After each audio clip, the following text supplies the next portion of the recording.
Hi everyone. City లైఫ్‌లో busy అయ్యి మనందరం స్మార్ట్ ఫోన్స్, టీవీ వీటికి అడిక్ట్ అయిపోయాం. కానీ మన గ్రాండ్ పేరెంట్స్ అప్పట్లో రాత్రులు విలేజ్ మధ్యలో ఈ కథలు వింటుంటే టైం ఆగిపోయినట్టు ఉండేది వాళ్ళకి. అలాంటి కళాకారులు లాస్ట్ వీక్ మా విలేజ్‌లో మళ్ళీ కనిపించారు. ఈ వేషాలు చూస్తే చాలు మన కల్చర్ గుర్తొస్తది. పూర్వం కళాకారులు ఇలా వేషాలు వేసుకొని కథలు చెప్పి జనాల్ని మెస్మరైజ్ చేసేవారు. మధ్య మధ్యలో ఇలా జోకర్ వేషం వేసుకొని నవ్వించేవారు. లాస్ట్ వీక్ మా విలేజ్ లో అయితే వీళ్ళు పాండవుల కథ చెప్పారు. నాకైతే చాలా అంటే చాలా నచ్చింది.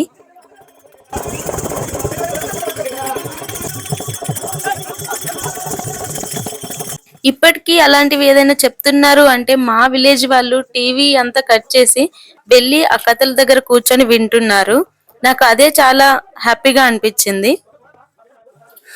మీరెప్పుడైనా ఇలాంటి కళాకారులను చూసారా?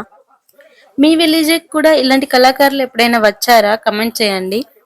ఇలాంటి కళాకారులు ఎప్పుడు మన విలేజెస్‌కొచ్చినా సరే మనం ఎంకరేజ్ చేసి అందరం కలిసి సపోర్ట్ చేయాలి.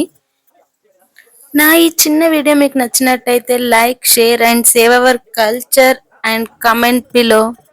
Bye. See you in the next videos. And don't forget to subscribe my channel Pavi Vlogs.